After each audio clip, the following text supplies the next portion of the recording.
السلام عليكم ورحمة الله وبركاته. الحمد لله رب العالمين،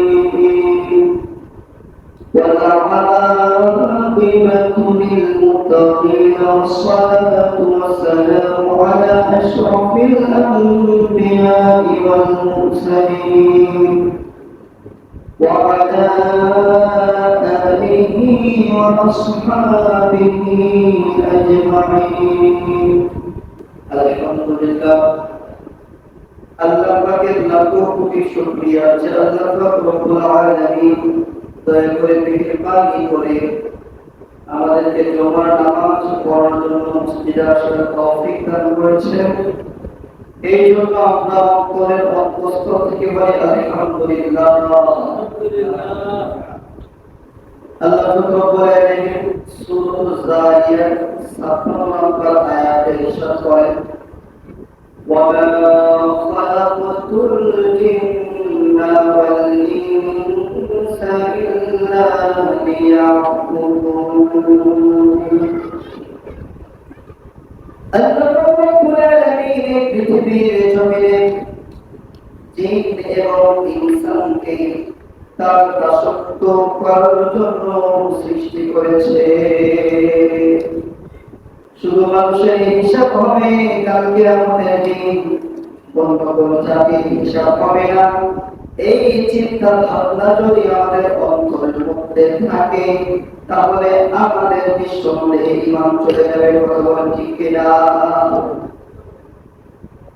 কেবল আমরা পবিত্র কালামুল্লাহর মধ্যে 57 বার এই জিনের কথা বলেছে এবং খাস করে এই দিন সম্পর্কে পবিত্র কালামুল্লাহর মধ্যে একটি সূরা নাযিল করেছে। এই জন্য আমাদের চিন্তা ভাবনা আনতে হবে, ওয়ামা খালাকাতুল জিন্না জিন ওয়াল ইনসা এবং মানুষ ইল্লা লিয়াবুদুন। এই দুই জাতিকে আল্লাহ রাব্বুল আলামিন একমাত্র তার দাসত্ব করার জন্য সৃষ্টি করেছে। কথা বলেন ঠিক কিনা? অনেক মানুষের হিসাব হবে এটা বিশ্বাস করে, কিন্তু জিন বলতে কিছু নেই, এই চিন্তা ভাবনা মানুষের মধ্যে আছে। আর যে মানুষের মধ্যে চিন্তা ভাবনা গুলো আছে, এই জিনিসগুলো সেই মানুষগুলো এই পৃথিবীর মধ্যে শিক্ষিত মানুষ বলে দাবি করে। আপনাদের সামনে যে পবিত্র কালামুল্লাহ থেকে সূরা যারিয়াত 56 নম্বর আয়াত তেলাওয়াত করলাম, আল্লাহ তাআলা এই আয়াতে বলছে মানুষ এবং জিন কালকের মধ্যে দিন এই দুইটা দিনের হিসাব হবে। আল্লাহ তাআলা এই আয়াতে বলছেন মানুষ এবং জিনকে আমি এই পৃথিবীর জমিনে ইবাদতবন্দেগী করার জন্য সৃষ্টি করেছি। আল্লাহ তাআলা পবিত্র কালামুল্লাহর মধ্যে মানুষ এবং জিনের ইবাদতবন্দেগী করার জন্য সৃষ্টি করেছে। এই আয়াত যে কোরআনের মধ্যে আছে, এটা যদি দুনিয়ার বুদ্ধিমান যারা দাবি করে, দুনিয়ার বিচক্ষণতার পরিচয় যারা দেয়, তারা যে বলে তিনগত বিশ্ব বলতে কিছু না, এই কথা বলা মাত্রই তাদের ঈমান চলে যাবে। কথা ঠিক কিনা? এই জন্য আমাদেরকে মাথায় রাখতে হবে, আল্লাহ তাআলা এই পৃথিবীর মধ্যে অগণিত মাখলুক দুনিয়াতে পাঠিয়েছে। আমরা সকলেই এই জিনিসটা শুনেছি। আল্লাহ তাআলা দুনিয়াতে আরো হাজার মাখলুক পাঠিয়েছে, কথাটা ভুল। এই কথাটা কেন ভুল? অনেক মাখলুক আল্লাহ তাআলা পাঠিয়েছে যে মাখলুকগুলো আমরা দেখিনি। যারা ডিসকভার চ্যানেলে ভিডিও দেখেন, দেখবেন অনেক নতুন নতুন যন্ত্র ছবি ডিসকভার টিভিতে দেখা যায়। আল্লাহ তাআলার সৃষ্টি এমন জীবজন্তু আছে যে জীবজন্তুর কাছে কোনো মানুষ পর্যন্ত করতে পারে না। এই জন্য আমরা আল্লাহ তাআলা মাখলুকাত করে যদি এই কথার মধ্যে যদি আমরা বিশ্বাস রাখি, তাহলে আল্লাহর সৃষ্টি সম্পর্কে ধারণা সেটা আমাদের ভুল ধারণা থাকবে। আল্লাহর মাখলুকাত বলা যাবে না। আর যারা বলে 20-30 বছর আগে যারা বলেছে আল্লাহর মাখলুকাত আল্লাহ তাআলা বানিয়েছে, কিন্তু যতদিন যাচ্ছে তত নতুন নতুন জীবজন্তু তখন আমাদের কাছে আসছে। তাহলে আল্লাহর মাখলুকাত যদি 20-30 বছর 40 বছর আগে যদি আল্লাহর মাখলুকাত থাকে, তাহলে নতুন নতুন জীবজন্তু আল্লাহ তাআলার মাখলুকাতের বিষয়ে যারা আমরা এখন জানছি, তাহলে একটু চিন্তা করেন, তাহলে আল্লাহর মাখলুকাতের থেকে এমন বেশি হবে কি হবে না? এই জন্য আমরা আল্লাহর মাখলুকাত বললে আল্লাহর সৃষ্টি সম্পর্কে আমাদের ভুল ধারণা থাকবে। আমাদেরকে বলতে হবে আল্লাহ তাআলা অগণিত মাখলুককে পৃথিবীতে সৃষ্টি করেছে। এই পৃথিবীতে সৃষ্টির মধ্যে আল্লাহ তাআলা সর্বশ্রেষ্ঠ এবং সবার চেয়ে দামি হিসেবে যাকে সৃষ্টি করেছে তারাই হলো আমরা। আল্লাহ রাব্বুল আলামিন সূরা তিনের মধ্যে বলেন, লাকাদ খালাকনাল ইনসানা ফি আহসানি তাকওয়িম। আল্লাহু আকবার। আল্লাহ তাআলা মানুষকে সুন্দর গঠন হিসেবে সৃষ্টি করেছেন। সমস্ত মাখলুকাত থেকে আল্লাহ তাআলা মানুষকে শ্রেষ্ঠ দান করেছে। শুধু শ্রেষ্ঠত্ব দান করে থেমে থাকেননি আল্লাহ, জিন এবং ইনসানের মধ্যে আবার জিনের থেকে আল্লাহ তাআলা মানুষকে শ্রেষ্ঠত্ব দিয়েছে। আল্লাহ সুবহানাহু খলাকাল জিন্না ওয়াল আনসাা বিআলফাইয়া। এই পৃথিবীর জমিনে মানুষ পাঠানোর পূর্বে আল্লাহ রাব্বুল আলামিন জিনজাতি পাঠিয়েছে।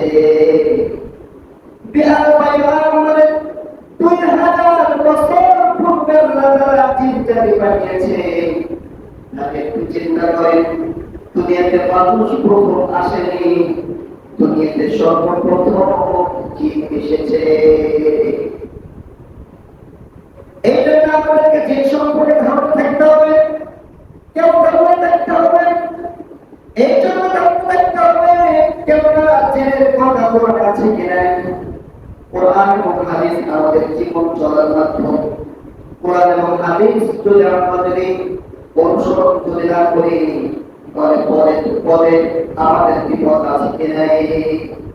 কোরআন হাদিস যদি আমরা ফলো না করি, আল্লাহ তাআলা বলেন, وَمَنْ أَعْرَضَ عَنْ ذِكْرِي فَإِنَّ لَهُ مَعِيشَةً ضَنكًا وَنَحْشُرُهُ يَوْمَ الْقِيَامَةِ أَعْمَى।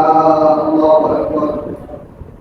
কোরআন এবং হাদিসের আমরা অনুসরণ যদি না করি, وَمَنْ أَعْرَضَ عَنْ ذِكْرِي, যে ব্যক্তি অনুসরণ করবে না আল্লাহর রাসূলকে, فَإِنَّ لَهُ مَعِيشَةً ضَنكًا, আল্লাহ রাব্বুল আলামিন তার জীবনকে সংকীর্ণ করে দেবে।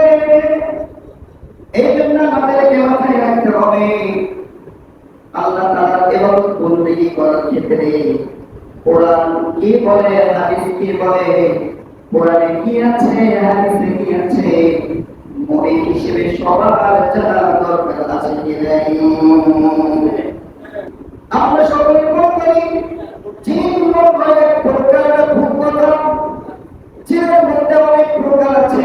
আল্লাহ রাসূলকে জিজ্ঞাসা করা হলো, আল্লাহ রাসূল পৃথিবীতে কি কত প্রকার আছে? সর্বপ্রথম আল্লাহ রাসূল যে হাদিসটা বললেন, আল জিন্নাতু সালাসাতি আসনা।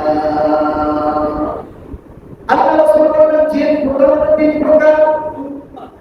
এক প্রকার আছে যারা পাখির মতো উড়ে বেড়ায়, 2 প্রকার যারা সাপ এবং কুকুরের বেশ ধারণ করে, 3 প্রকার যারা জমিনের উপর সাধারণভাবে মানুষের মতো বিচারণ করে।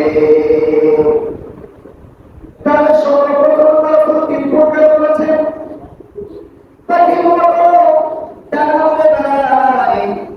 তাহলে একটু চিন্তা করেন, মাঝে মধ্যে আমরা আকাশের দিকে তাকালে হঠাৎ করে দেখতে পাই যে বিদ্যুৎ আকাশ ধারণ করে হঠাৎ করে আপনার সামনে দিয়ে একটা আলো চলে যায়। তাহলে আপনাকে বুঝতে হবে এই পৃথিবীতে জীব বলতে কিছু আছে, তাহলে তারাই জীব হতে পারে। দুই নম্বর, সাপ এবং কুকুরের ভেদ ধারণ করে, বিড়ালের ভেদ ধারণ করে। এই সাপ এবং কুকুরের ভেদ ধারণ করে আল্লাহ রাসূল ইবনে মাজাহের মধ্যে বলেন, আল হাইয়াতু মুফতুল জিন, জিনরা যে রূপটা বেশি ধারণ করে সেই রূপটা হলো বেশিরভাগ সাপ। আর কালবুল আসওয়াদ শাইতান, এবং জিনেরা কালো কুকুরের ভেদ ধারণ করে।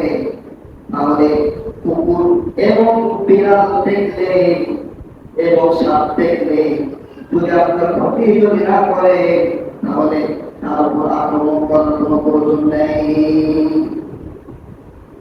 আল্লাহ রাসূল বলেন, ইয়াতাশাক্কালু বিআশকাল মুখতালিফা, তারপর অনেক রূপ ধারণ করে, মানুষের রূপ ধারণ করে আপনার সামনে আসতে পারে। এই ক্ষমতাটা আল্লাহ রব্বুল আলামিন তাদেরকে দিয়েছে। এই জন্য জিনের মধ্যে অনেক প্রকার আছে, এবং আল্লাহ রাসূল বলেন দ্বিতীয় প্রকার ছাড়া আরো প্রকার আছে। আল্লাহ তাআলা পবিত্র কালামুল্লাহর মধ্যে বলেন, ওয়ালা ইফরিত নামক কিছু জিন আছে, সে জিনগুলো অনেক ক্ষমতাবান, তারা অনেক ক্ষমতাশীল। এই ইফরিত নামক জিনগুলো মানুষদেরকে কুমন্ত্রণা দিয়ে থাকে, মানুষদেরকে ওয়াসওয়াসা দিয়ে থাকে। আল্লাহ কঠোর করে আরো বলেন, শয়তান নামক জিন আছে।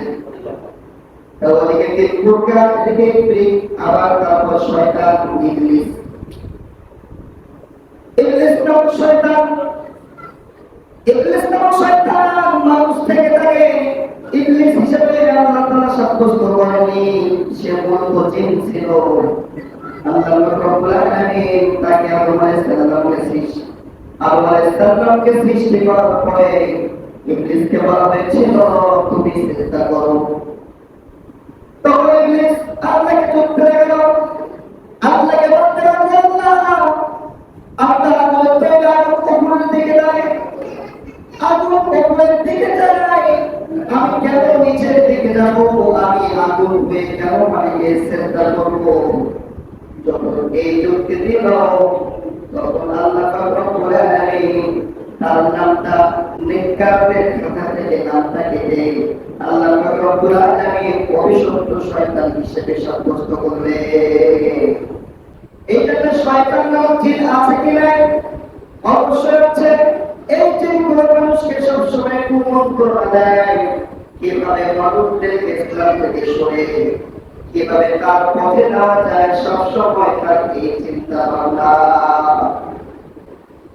সাত নম্বরে বললেন, ওয়াইদান নামক জিন আছে। এই ওয়াইদান নামক জিন সম্পর্কে সাহাবায়ে কেরাম জিজ্ঞাসা করলো, আল্লাহ রাসূল এই ওয়াইদান নামক জিন সম্পর্কে আমাদেরকে কিছু বলেন। সাহাবায়ে কেরাম জিজ্ঞাসা করলো, আল্লাহ রাসূল এই ওয়াইদান নামক জিনের ব্যাপারে আমার কিছু বলেন। তখন আল্লাহ রাসূল বললেন, তারা জাদু করে। এই ওয়াইদান নামক জিন তারা জাদু করে, যারা রাস্তাঘাটে রাত্রে বেলা চলাফেরা করে অথবা ড্রাইভিং করে, মানুষের সাথে এই জিনিসগুলো ঘটে যায়। ড্রাইভার দেখছে সামনে রাস্তা দুইটা, রাস্তা কিন্তু উল্টো একটা, কিন্তু তার চোখের সামনে কয়টা দেখা যাচ্ছে? তিনটা। এই ওয়াইদান নামক জিন মানুষদেরকে এইভাবে জাদুর মাধ্যমে আক্রমণ করে। তখন মানুষ যদি আপনার রাসূলের হাদিসের দিকে ফলো করে, ওয়াইদা তাওয়ালা লাকুম বাইনান ফায়াদিউ বিল আযান, আল্লাহ রাসূল এরকম কোন পরিস্থিতির মধ্যে যদি তোমরা যদি পড়ো সাথে সাথে আল্লাহু আকবার আল্লাহু আকবার আযান দেওয়া শুরু করবা, আযান দেওয়া শুরু করা মাত্রই এই ওয়াদাটা হচ্ছে তোমার কাছে পড়ায় করবে। তাহলে আমরা জানতে পারলাম আমাদেরকে আক্রমণ করে তাহলে তার হাতিয়ার হচ্ছে আযান। আমরা আযান দেওয়া শুরু করবো। এই জিন পৃথিবীর মধ্যে আছে, আমাদেরকে এই বিশ্বাস করতে হবে। জিনের উপর যদি আমাদের ধারণা না থাকে, বিশ্বাস যদি না থাকে, তাহলে আমরা কোরআনকে অস্বীকার করলাম। আর কোন ব্যক্তি কোরআনকে অস্বীকার করলে সাথে সাথে মুমিন থাকতে পারবে না, কাফের হয়ে যাবে। কথা বলে ঠিক কিনা? এই জন্য আমরা সকলে জিন সম্পর্কে জানার চেষ্টা করব। আমরা এই জিনিসটা আমরা জানবো যে জিন মানুষকে কেন ধরে, জিন মানুষকে কেন ধরে। প্রশ্ন আছে কিনা? জিন মানুষকে তিন কারণে ধরে। বেশি কয় কারণে? তিন কারণে। আর কারণ থাকতে পারে, বেশিরভাগ তিন কারণে জিন মানুষকে ধরে। এক নাম্বার, অজান্তে মানুষ জিনের ক্ষতি করে। এই অজান্তে মানুষ জিনের ক্ষতি করার কারণে জিন মানুষকে আক্রমণ করে। আল্লাহ রাসূল বলেন, ও সাহাবীরা, তোমরা প্রত্যেক মধ্যে অথবা যেখানে সেখানে প্রস্তাব করবে না। কেননা গর্তের মধ্যে তুমি যদি প্রস্তাব করো তাহলে ওখানে জিন থাকতে পারে, আর জিন যদি থাকে তোমাকে আক্রমণ করতে পারে। এই জন্য অজান্তে জিন মানুষকে আক্রমণ করে। এই জন্য আমাদেরকে খেয়াল করতে হবে, অজান্তে আক্রমণ করবে। আপনার শরীরে যদি অপবিত্র থাকে, পবিত্র আপনি ইচ্ছা করে হচ্ছেন না, পবিত্র হওয়ার ব্যবস্থা আপনার কাছে আছে, সময় আছে, কিন্তু ইচ্ছা করে হচ্ছেন না, বারবার আপনার এই অপবিত্র অবস্থায় থাকার অভ্যাস, এই অপবিত্র থাকার অভ্যাস থাকার কারণে দুষ্ট জিন আপনার উপর বল করে। এই জন্য আমাদেরকে মাথায় রাখতে হবে, অজান্তে মানুষ জিনের ক্ষতি করে। আমাদেরকে চলাফেরা করতে হবে যেভাবে আল্লাহ রাসূল বলেছে, কিন্তু আমাদের চলাফেরা হচ্ছে উল্টা। আমাদের যেমন দিনের বেলা দিন আমরা ঘোরাফেরা করে কাজকর্ম করি, ঠিক তেমনি ভাবে জিনদের জন্য আমাদের দিন ওদের দিন না, আমাদের দিন ওদের রাত, আর ওদের রাত আমাদের দিন। রাত্রেবেলা আপনি এখানে সেখানে যাচ্ছেন, চলাফেরা করছেন, তাহলে একটু চিন্তা করেন, রাত্রেবেলা ওরা বের হয়, দিনের বেলা ঘুম যায়, কেন? আমাদের দিন ওদের রাত, আর আমাদের রাত ওদের দিন। আল্লাহ রাসূল বলেন, মুমিন ব্যক্তি কখনো ইচ্ছা করে 12টা 1টা 2টার সময় ঘুম যেতে পারবে না। কেননা সে যদি প্রস্তাব 11টার মধ্যে যদি ঘুম যেতে যদি না পারে, তাহলে ফজর নামাজ পড়তে পারবে না। তাহলে মুমিন ব্যক্তির আলামত কি? 10টা অথবা 11টার মধ্যে যদি কাজ না থাকে ঘুমিয়ে পড়তে হবে। মাথায় রাখতে হবে, আমি যদি তাড়াতাড়ি ঘুমিয়ে যদি না পড়ি তাহলে তাড়াতাড়ি নামাজ পড়ার জন্য উঠতে পারবো না। আর আমাদের চিন্তা ভাবনা হলো রাত 2টা বা 3টা বাজে কোনো সমস্যা নেই, ফজর নামাজ তো পড়বোই না, ফজর নামাজ তো ঘুমার মধ্যে চলে যাবে। তাহলে আপনি রাত 2টা 1টা 3টা পর্যন্ত ঘোরাফেরা করছেন, এদিক সেদিক ঘোরাফেরা করছেন। আপনার চলাফেরার মাধ্যমে যদি আপনার অজান্তে কোনো জিনের উপর ঠোকরটি নিক্ষেপ করেছেন বা কোথাও পেশাব করেছে, রাত্রে তারা চলাফেরা করে, অজান্তে তাদেরকে ক্ষতি করেছেন, তাহলে ওরা অবশ্যই আপনাকে ধরবে। আর আপনার রাসূলের সুন্নাত অনুযায়ী যদি আমরা জীবন যাপন করি তাহলে লাভ আছে কি নাই? 10টা অথবা 11টার মধ্যে যদি আমরা ঘুমিয়ে পড়ি আর সঠিক সময় যদি উঠি, তাহলে তাদের সাথে আমাদের কোনো বিবাদ হলো না। এই জন্য আমরা খেয়াল করবো এটা। 2 নম্বর, ওদের মধ্যে ভালো লাগা কাজ করে, আমাদের মধ্যে ভালো লাগা কাজ করে। সেই ভালো লাগা না করছে দুনিয়ার মধ্যে মধ্যে যার পেছনে আমরা দৌড়াই, যার পেছনে আমরা দৌড়াই সেই স্ত্রী এবং কোন মহিলার প্রতি আমরা যখন আকৃষ্ট হয়ে যায় তাদের মধ্যে এরকম ভালো লাগা কাজ করে। ওদের মধ্যে জিন পুরুষ আছে, আবার জিন মহিলা আছে। জিন পুরুষ যদি কোন মানুষ রূপী মহিলাকে যদি ভালো লাগে তাহলে ওই মহিলার উপর সে ভাব করে। আর জিন রূপী কোন মহিলা যদি কোন মানুষ রূপী মানুষের প্রতি আকৃষ্ট হয়ে যায় তাকে যদি ভালো লাগে তার উপর ভর করে। এইটা সব অবস্থায় শরীর ভোগ করতে হবে। আপনাদেরকে মাথায় রাখতে হবে, জিন কখনো মানুষকে কাবু করতে পারবে না। মানুষ ইচ্ছা করলে তাদেরকে কাবু করতে পারবে, বোতলের মধ্যে ভরাইলে তাদেরকে জীবন শেষ করে দিতে পারবে। ইচ্ছা করলে তারা পারবে না, কেননা মানুষকে আল্লাহ তাআলা জিনের থেকে শ্রেষ্ঠত্ব দিয়েছে। আল্লাহ তাআলা পবিত্র কালামুল্লাহ সূরা ইয়াসিনের পরে সূরা সফে কেউ যদি এর প্রথম পাতায় পড়ে যদি জিনের গায়ে ফুট দেয়, আল্লাহ পাক রব্বুল আলামিন ওই জিনকে ধ্বংস করে দেবে। এই জন্য আমাদেরকে মাথায় রাখা উচিত, আমাদের শরীর কখনো পবিত্র রাখা যাবে না। নামাজ কালাম পড়তে হবে, সর্ব অবস্থায় হালালের উপর থাকতে হবে। এই কাজগুলো যদি আমরা করি তাহলে দুষ্ট জিন থেকে আল্লাহ তাআলা আমাদেরকে হেফাজত করবে। আর ৩ নম্বর, অপবিত্র অবস্থায় থাকা যাবে না। যে কথা বললাম, অপবিত্র অবস্থায় থাকার জন্য যাবে না। কেননা অপবিত্র অবস্থার মধ্যে কিছু পবিত্র থাকে, এটার মধ্যে ভালো মন্দ আছে কিনা। মানুষের মধ্যে যেমন ভালো মন্দ আছে, ইমানদার আছে, বেঈমান আছে, মুনাফিক আছে, কাফের আছে, ঠিক তেমনি ভাবে জিনের মধ্যেও মুমিন কাফের অন্য জাতি আছে। অপবিত্র যেমন বাথরুমে, সেখানে কি নেককার জিন থাকবে, সেখানে পবিত্র থাকে, সেখানে পবিত্র থাকে।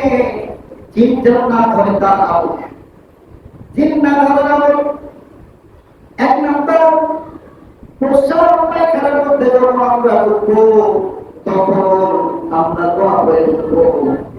যায়েদ বিন আরকাম রাদিয়াল্লাহু তাআলা তিনি বলেন, আল্লাহ রাসূল বলেছেন, তোমরা যদি বাথরুমে প্রবেশ করো, বাথরুমে ঢোকার পূর্বে, বাথরুমে যাওয়ার পূর্বে তোমরা এই দোয়াটা করবে, তারপরে বাথরুমে পা রাখবে। সে দোয়াটা আল্লাহুম্মা ইন্নী আউযু বিকা মিনাল খুবুসি ওয়াল খাবাইস। হে আল্লাহ, ইন্নী আউযু বিকা, তোমাকে আমি আশ্রয় চাই, মিনাল খুবুসি ওয়াল খাবাইস, অবিশুদ্ধ, দুষ্ট জিন এবং শয়তান থেকে। আর আমরা অনেকে কি দোয়া, বাথরুম তো আমরা যখন চাপতে তখন পর পরে আমাদের সময় থাকে। আর অনেকে বলতেও পারে না বাথরুমে কোন পাকে ঢুকতে হবে। আমরা বাথরুমে ঢুকবো বাম পাকি, তোমরা দিয়ে বের করো ডাক পাক। মসজিদের মসজিদে আমরা কোন পাকে ঢুকবো, ডাক পাক, বের করবো বাম পাক। এগুলো হচ্ছে আমাদের রাসূলের সুন্নাহ। আপনি যখনই বাথরুমে ঢুকবেন বাম পা দিয়ে, তখন আপনি কাকে অনুসরণ করে ঢুকবেন? আপনার নিজের মন গড়া না আল্লাহ রাসূলের সুন্নাহকে ভালোবেসে আপনি সুন্নাহটা পালন করেন? আর আল্লাহ ও রাসূল এটাই ভালোবাসেন যে কোন বান্দা এবং কোন উম্মত তারা আমার জন্য এই কাজটা করে। আল্লাহ রাসূলের সুন্নাহকে ভালোবেসে আমাদেরকে কাজ করতে হবে। এই জন্য আমরা খেয়াল করবো, প্রস্রাব পায়খানায় ঢোকার আগে, পা দেওয়ার আগে আমরা দোয়াটা করে প্রবেশ করবো। ২ নম্বর, ঘরে কোরআনের ব্যবস্থা করতে হবে। যে ঘরে কোরআন নাই সেই ঘরটা হচ্ছে শয়তানের বাসা। প্রত্যেকদিন ফজরের নামাজের পরে সূরাতুল ইয়াসিন পড়বেন, যোহরের নামাজের পরে সূরা রহমান পড়বেন অথবা সূরা ফাতিহা পড়বেন, আসরের নামাজের পরে সূরাতুন নাবা পড়বেন, মাগরিবের নামাজের পরে সূরাতুল ওয়াকিয়া পড়বেন, এশার নামাজের পরে সূরা বুরুজ পড়বেন। আপনারা যদি ৫ নামাজের আপনার যদি পাঁচ নামাজের পরে পাঁচটি সূরা যদি পড়ে আল্লাহ পাক রব্বুল আলামিন অবশ্যই আপনাকে ইবাদত করবে। মাত্র নামাজের পরে যদি আপনি সূরা ইয়াসিন পড়েন, যদি আস্তে আস্তে পড়েন 10 মিনিটের উপরে লাগবে না। এই 10 মিনিট আল্লাহ পাক রব্বুল আলামিনের পবিত্র কালামুল্লাহ পড়ার কারণে আল্লাহ পাক রব্বুল আলামিন সকাল থেকে সন্ধ্যা পর্যন্ত আল্লাহ তাআলা আপনাকে রহমতের ফেরেশতা দিয়ে ইবাদত করবে। আর যদি সূরা ইয়াসিন থেকে একবার পড়েন আল্লাহ পাক রব্বুল আলামিন তাকে 10 বার পবিত্র কালামুল্লাহ তেলাওয়াতের সওয়াব করবে। কেউ যদি জোহরের নামাজের পরে সূরাতুর রহমান এবং সূরাতুল ফাতিহা না পড়ে আল্লাহ পাক রব্বুল আলামিন তার উপর রহমতের জিম্মাদারি নিয়ে নেয়। আসরের নামাজের পরে কেউ যদি সূরা না পড়ে আল্লাহ পাক রব্বুল আলামিন তাকে শক্তি দান করে। আসরের নামাজের পরে একটু খেয়াল করে দেখবেন শরীরে নামাজ পড়ার কারণে একটু শক্তি চলে আসে। আর যদি আপনি আমলটা করেন সূরা না পড়েন আল্লাহ পাক রব্বুল আলামিন সর্ব অবস্থায় আপনাকে শক্তিমান পুরুষ হিসেবে রাখবে। দুর্বল হবেন না। দেখবেন বর্তমানে অনেক বড় বড় মানুষ আছে যাদের বয়স 70-80 বছর তারা এখনো লাঠিটা কেন এটা কোরআনের বলছে আপনাদেরকে বুঝতে হবে। আর যে নামাজ পড়ে না যে কোরআন তেলাওয়াত করে না 60 বছর করে যেতে পারবে তার আগে লাগবে কিসের কারণ কোরআনের সাথে সম্পর্ক না। কেউ যদি মাগরিবের নামাজ পড়ে সূরা রহমান পড়ে দুনিয়ার মধ্যে যার জন্য আমরা আমাদের গান বেলায় যে জিগের জন্য সেই জিগের দায়িত্ব আল্লাহ তাআলা নিয়ে নেয়। সুবহানাল্লাহ। যদি আল্লাহ তাআলা দায়িত্ব যদি নিজেকে দায়িত্ব যদি আল্লাহ নিয়ে নেয় লা খাউফুন আলাইহিম ওয়ালা হুম ইয়াহজানুন। এই দুনিয়ায় এবং পরকালে আমাদের কোনো ভয় থাকবে না। কথা বলা ঠিক কিনা? কেননা রিজিকের জন্য আমরা হারাম দেখি না, রিজিকের জন্য ভাই ভাইয়ের সাথে কাটাকাটি করি। এই রিজিকের অভাব যদি আল্লাহ তাআলা মাথায় দেয় তাহলে দুনিয়াতে মানুষের জন্য ইমানদার থাকাটা সহজ হয়ে যাবে। কথা বলা ঠিক কিনা? এশার নামাজ পড়ে যদি আমরা সূরা মুলক পড়ি, এই সূরা মুলক পড়ার কারণে ওই ব্যক্তি যদি মারা যায়, মারা যাওয়ার পরে কবরে রাখার পরে যখন আযাবের ফেরেশতা আসবে তখন মুলক সূরাটার পাশে দাঁড়াইয়া যাবে, বলবে আমি তার সাথে বডিগার্ড হিসেবে আছি, তুমি তার কাছে আসতে পারবা। এটা আযাবকারী ফেরেশতাদের সাথে ঝগড়া করি। এই জন্য আমরা 5 নামাজের পর 5টা সূরা ঘরে তেলাওয়াত করার চেষ্টা করব। ঘরে তেলাওয়াত করলে কি হবে? দুষ্ট জিনের আশ্রয় থেকে আপনার পরিবার আপনার সন্তান বেঁচে থাকবে। এই জন্য সর্ব অবস্থায় পবিত্র কালামুল্লাহ ঘরে নিজে পারেন অথবা স্ত্রীর দ্বারায় অথবা সন্তানের দ্বারায় অথবা কেশদের মাধ্যমে ঘরের মধ্যে কোরআন তেলাওয়াতের ব্যবস্থা করেন। ইনশাআল্লাহ আল্লাহ তাআলা বরকত দান করবে ঘরের মধ্যে। 3 নম্বর খাবারের সময় নষ্ট করে না। যে খাবারের শুরুতে আপনি দোয়া করবেন না, এই খাবারের মধ্যে দুষ্ট জিন আপনার সাথে অংশগ্রহণ করে, তাহলে খাবারের শুরুতে দোয়া আছে। এই দোয়াটা আমাদেরকে শিক্ষা দিয়েছে কে? আল্লাহ রাসূল আমাদেরকে শিক্ষা দিয়েছে। এই জন্য আমরা সকলেই খানা শুরুতে বিসমিল্লাহি ওয়া আলা বারাকাতিল্লাহ বলে খানা শুরু করব। কেউ যদি বিসমিল্লাহ বলতে ভুলে যায় তাহলে বিসমিল্লাহ আউয়াল ও আখির করে নেবেন মাঝখানে।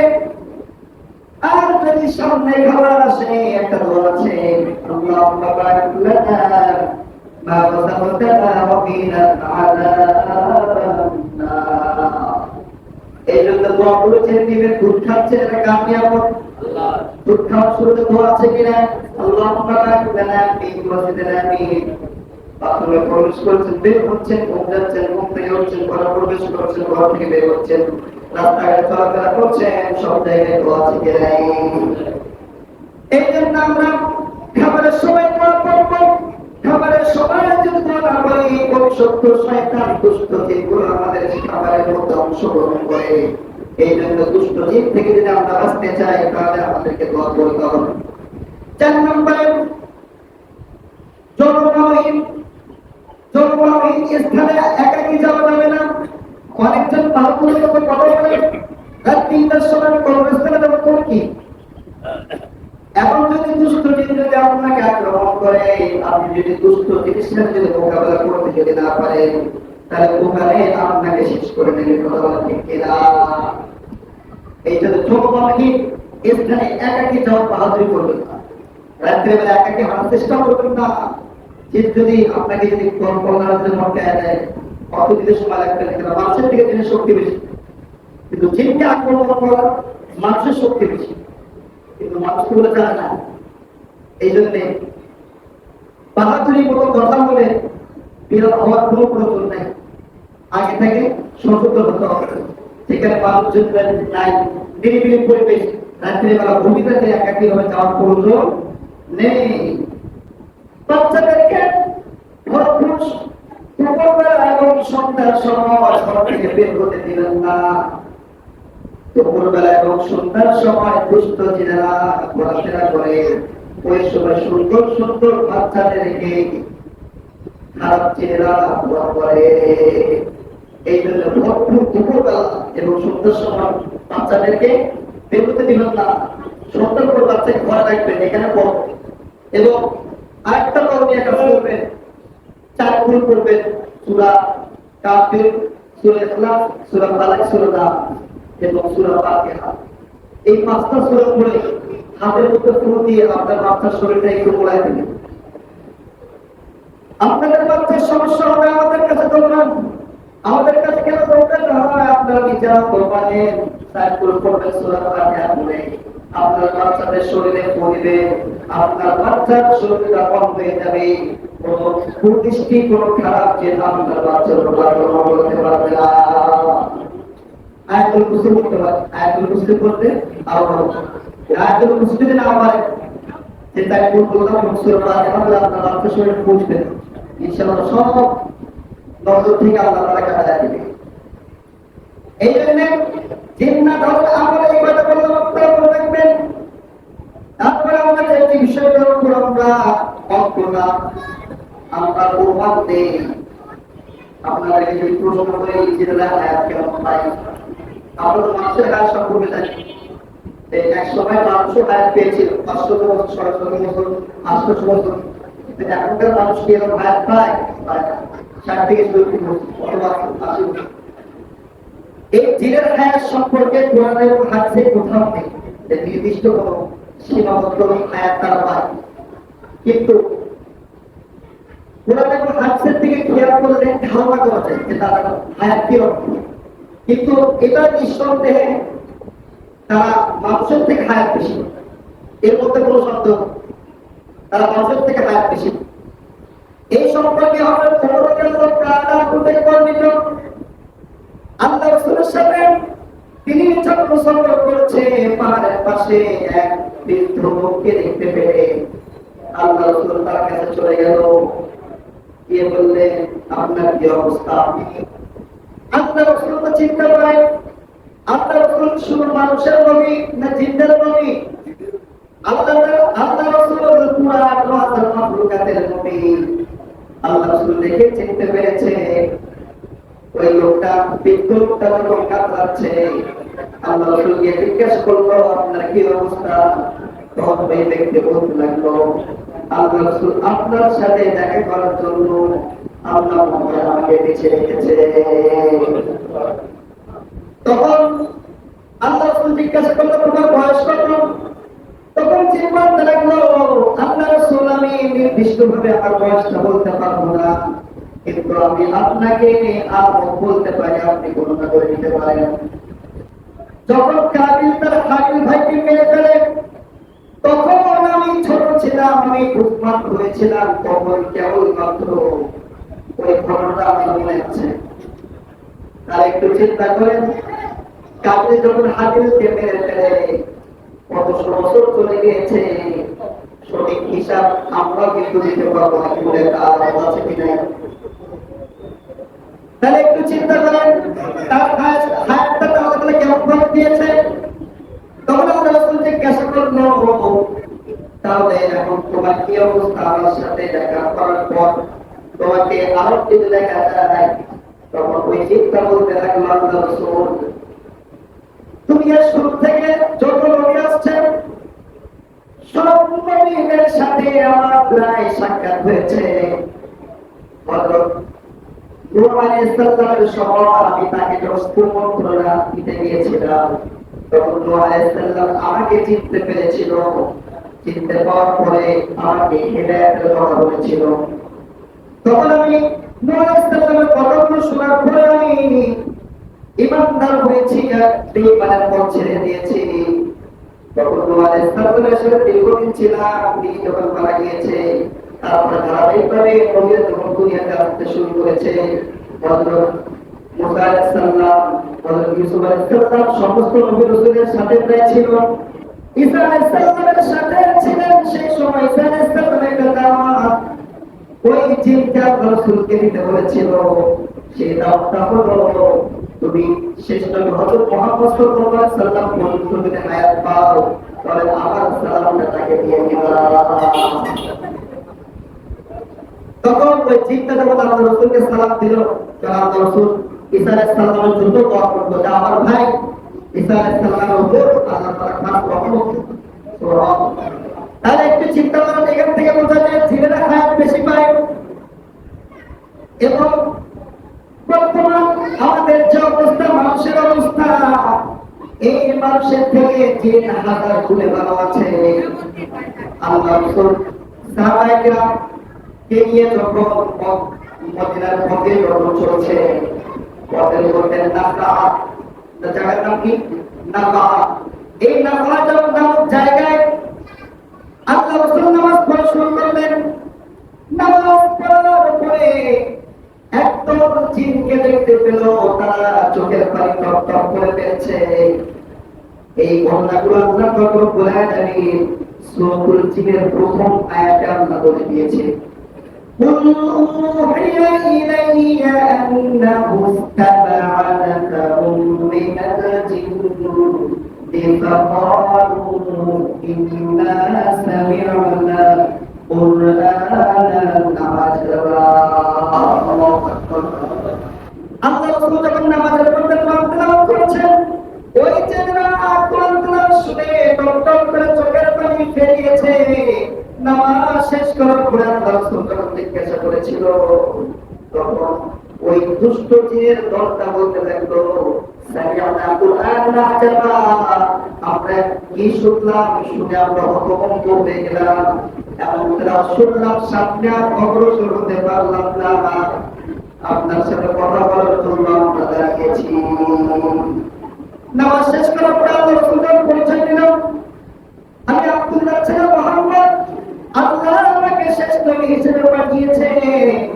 তখন ওই দলটার মধ্যে শিক্ষিত ছিল, এবং মানুষের মধ্যে উচ্চ শিক্ষিত নিম্ন শিক্ষিত আছে কিনা, তাদের মধ্যে উচ্চ শিক্ষিত নিম্ন শিক্ষিত আছে। ওই চেনগুলো পরামর্শ করে দেখতে পেল আমাদের সুবর্ণ সুযোগ, সাথে সাথে পুরা দলটা ইসলাম ধর্ম গ্রহণ করলো। কিন্তু আমরা কোরআন তেলাওয়াত শুনলে উল্টা কোরআন তেলাওয়াতের আওয়াজ আমাদের কানে খারাপ লাগে, আমরা গান বাজনা শুনতে অভ্যস্ত, নিজেরাও তেলাওয়াত করি না এবং কোরআন তেলাওয়াত শুনতেও চাই না। ভগবান ঠিক কিনা? আল্লাহ রাসূল সাহাবায়ে কেরাম সবাইকে নিয়ে আল্লাহ রাসূল সূরাতুর রহমান তেলাওয়াত করতে লাগলো। সাহাবায়ে কেরাম আল্লাহ রাসূলের সূরা রহমান শোনার পরে রেসপন্স ঠিকভাবে দিল না, উত্তর ঠিকভাবে দিল না। সূরা তেলাওয়াত শেষ করার পরে আল্লাহ রাসূল জিজ্ঞাসা করলেন, ও সাহাবায়ে কেরাম, তোমাদের ঈমান দুর্বল হয়েছে। কেন দুর্বল হয়েছে? সূরা রহমান আমি তিন দলের সামনেও পড়েছিলাম, ওরা আমার তেলাওয়াত যখন শুনতো খাস করে, আমি যখন বলতাম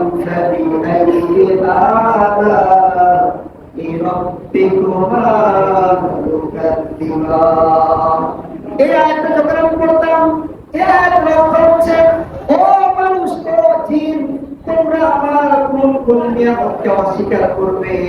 এই আয়াতটা যখন তারা শুনতো, চোখের পানি টপ টপ করে ছেড়ে দিত আর বলতো, আল্লাহ, আমরা তোমার সব নিয়ামতকে স্বীকার করি। আর আমাদের কোরআন তেলাওয়াত শুনলে আমাদের মধ্যে ফিলিংস নাই। আমাদের ফিলিংস না থাকার মানে এটাই বোঝায় আমরা কোরআন বুঝি না, ঠিক কিনা? সূরা ফাতিহা 20-30 বছর সূরা ফাতিহা শুনে, কিন্তু সূরা ফাতিহার অর্থ কি এটা বোঝে না। সূরা ফাতিহার অর্থ বুঝে যদি আপনি নামাজ পড়েন, ওই নামাজ সেই নামাজ হবে যে নামাজ দ্বারাই আল্লাহকে সন্তুষ্ট করা যায়, ঠিক কিনা? অর্থ যদি না বোঝেন, নামাজের মধ্যে হিসাব করবেন, তখন আমাদের মাথার মধ্যে আসবে অল্প সময় কেন কষ্ট করি, সময়টা কাজে লাগাই। আর যখন অর্থের দিকে খেয়াল করবেন, ইয়্যাকা না'বুদু ওয়া ইয়্যাকা নাস্তাঈন, আল্লাহ, আমরা তোমার উপর বলতেই করি, তোমার কাছে সাহায্য চাই। ইহদিনাস সিরাতাল মুস্তাকিম, আমাদেরকে সহজ সরল পথে রাখো। সিরাতাল্লাযীনা আন'আমতা আলাইহিম, ওই সমস্ত লোকদের পথে রাখো যে সমস্ত লোকদের প্রতি তুমি সন্তুষ্ট হয়েছ। গায়রিল মাগদুবি আলাইহিম ওয়াদ-দাল্লিন, ওই সমস্ত লোকের পথে নয় যে সমস্ত লোকের উপর তুমি গজব নাযিল করেছো। এই অর্থগুলো যদি আপনি বুঝতেন, নামাজের মতো হতো, কথা বলেন ঠিক কিনা? আরেকটা বিষয় আমাদের জানা থাকা উচিত, চীনেরা থাকে কোথায়? চীনেরা থাকে উজন মরুভূমিতে এবং সমুদ্র দ্বীপে, জঙ্গলে থাকে। আর খারাপ জিন যারা আছে তারা ময়লাযুক্ত জায়গায় তারা থাকে। এই জন্য ময়লাযুক্ত জায়গায় আমরা কম থাকার চেষ্টা করব। আর যারা ভালো জিন, মুমিন জিন, তারা মসজিদেও থাকে। এই জন্য জিনটা কোথায় থাকে আমাদের কি অবস্থা? আমরা জিনদের খাবার কি? হযরত জাবির বিন আব্দুল্লাহ রাদিয়াল্লাহু তাআলা তিনি মসজিদের নবীতে আছেন। সেই সময় কিছু সাহাবী নিয়ে আল্লাহর রাসূল যখন কথাবার্তা বলছেন, ওই সময় একটা সাপ আল্লাহর রাসূলের দরবারে আসলো। তখন সমস্ত সাহাবীরা আমরা ভয় গেল। সাপ থেকে সবাই ভয় করে কি করে না? আমাদের সাপ থেকে ভয় লাগে। বর্তমানে একটা ভাইরাল টপিক, রাসেল ভাইপার, 29টা জেলায় নাকি এই সাপটা বিস্তৃত হয়েছে।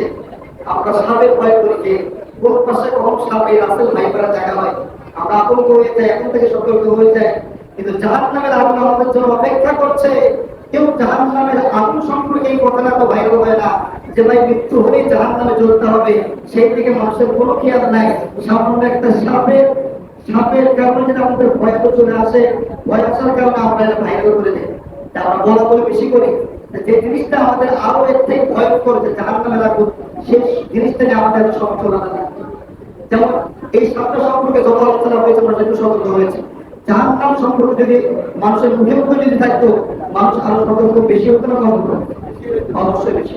এই জন্য যখন সাপটা যখন মসজিদে নববীতে ছবি আতঙ্ক হয়েছে, তখন আল্লাহ রাসূল বলেন, ও সাহাবীরা, তোমরা কেউ ভয় পেও না, ওই সাপটাকে আমার কাছে আসতে দাও। সাপটা আল্লাহ রাসূলের কাছে গিয়ে তার ভাষায় কি জন করলো, আল্লাহ রাসূল শোনার পরে ওই সাপটা যখন আল্লাহ রাসূল থেকে বিদায় নিল, রাসূল সবার সামনে বর্ণনা করে দিল যে সাপটা তোমরা দেখেছো, এই সাপটা সাধারণ সাপ না, এই সাপটা সেই সাপ যে সাপ আমার কাছে ঈমানদার হয়েছে। সুবহানাল্লাহ।